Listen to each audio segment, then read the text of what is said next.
mutual respect, and I would appreciate it this way as well. I would like to say she still has 5 minutes left. Ma'am, please. I'm sorry, she has 5 minutes left.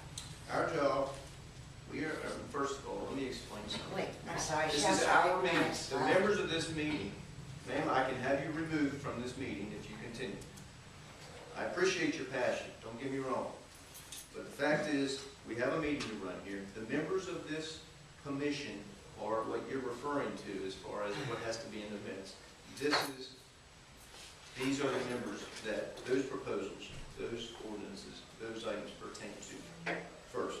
Second, we operate under the Robert's Rules of Order of Parliamentary Procedure, and while strictly adhering to the West Virginia Open Meetings Act.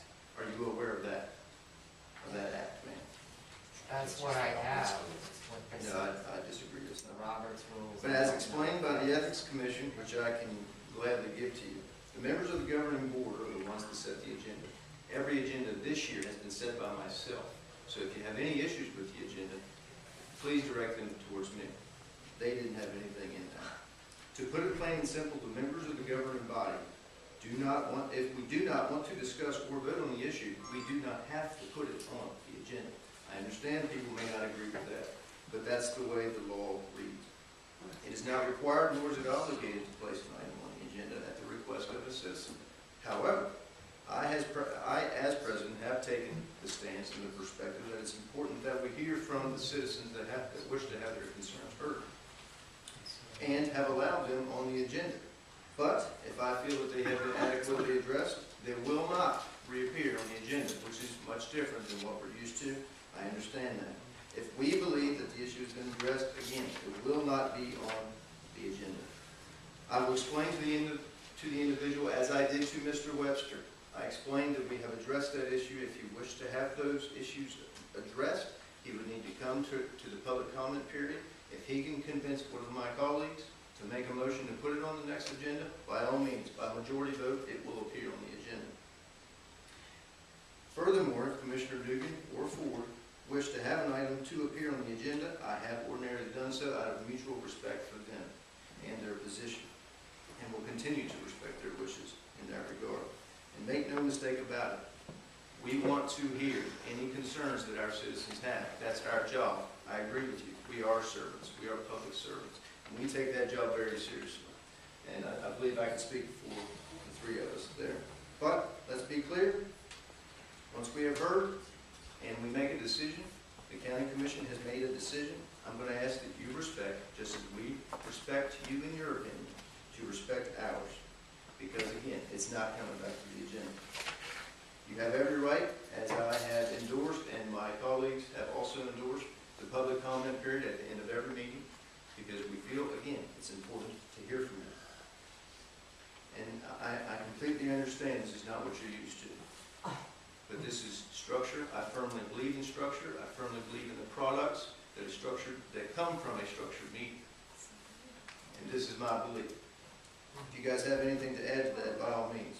I would like to say that we have heard concerns about Marcellus Shale and fracking. We put together a committee, and they met over 18 times in the evenings during public meetings, and they spent over 200 hours researching fracking and making recommendations to the commission. And they said, we had an attorney, Larry Schultz, on there, we have no authority as a commissioner to ban fracking. Morgantown tried it. It's very unsuccessful. So it's not going to be heard. No matter how many times you come before the commission, it's not. We don't have a ban to ban it. We've studied it. We've spent over 200 hours studying it, and it's done. Commissioner I Ford, you have misunderstand. anything you want to add? The only thing I would like to add is that,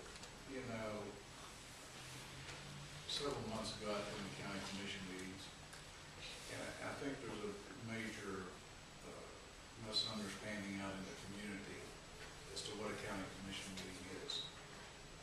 If you'd have read a little further in your description of our legislative code, it states very clearly in there that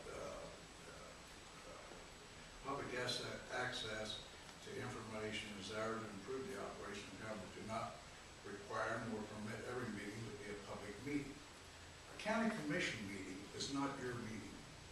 This is our meeting. It's our meeting to do the county's business. And President Close, as our leader, it is his duty to control the meeting. And during the county commission meeting, it is not necessary to permit public comment. This is not a public meeting. A public meeting is whenever the county commission decides to pass like an ordinance, a regulation.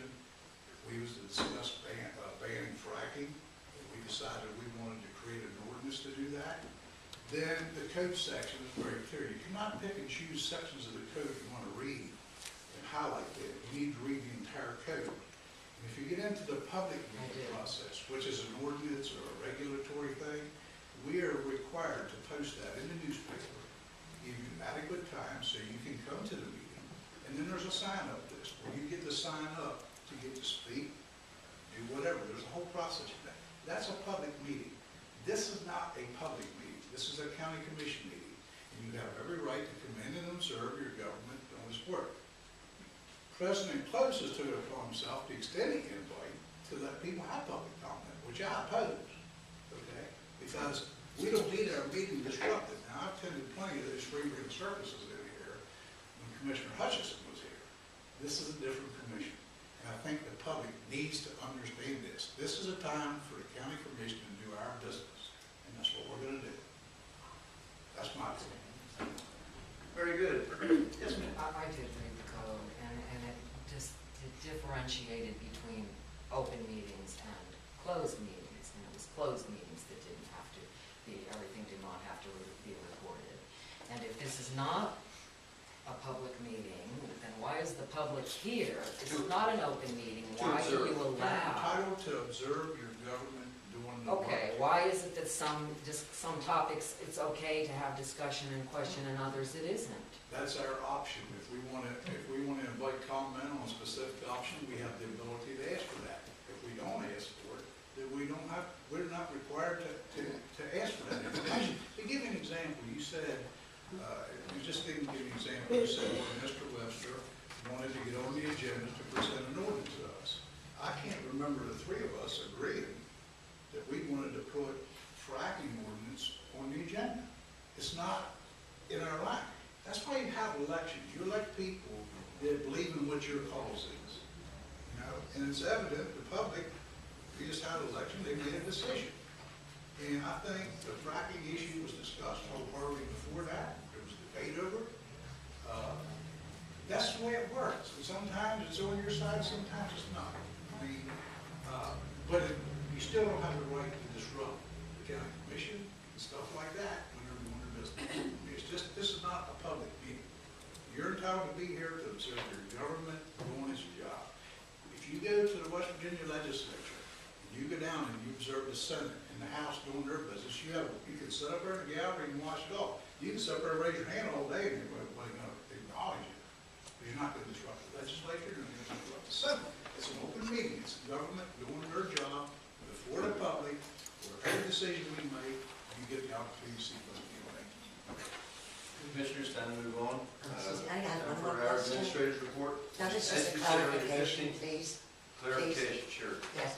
Okay, so my understanding then is fracking will no longer be allowed on any of the agendas? We believe it has been adequately addressed. So you have said, actually, fracking may no longer be on any, you will not recognize it on any of your agendas? Unless you can convince one of my colleagues otherwise. Okay, and also, in order to, excuse me, I just don't have any clarification on this as well. Should we present an ordinance? We cannot? It's Again, because you're saying, ma'am, again, because the three of you have not You agreed. can I talk just to us, clarification. well, if you would allow me to answer, this is it. If you can convince one of my colleagues with an ordinance that if they're interested in bringing it to a county commission meeting, then by all means, it will come to a county commission meeting. But if you cannot do that, it will not. So you just need to convince one of you, is that correct? To bring it to the agenda to discuss, correct. All right, thank you for that. One thing. Sure.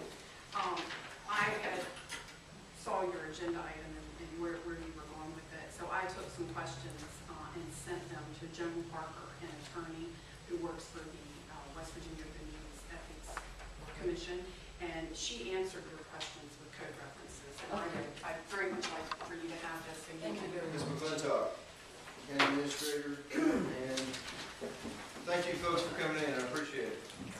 Was that the question and answers at the end of the meeting? That's not. They have question and answers at the end of the rest of this.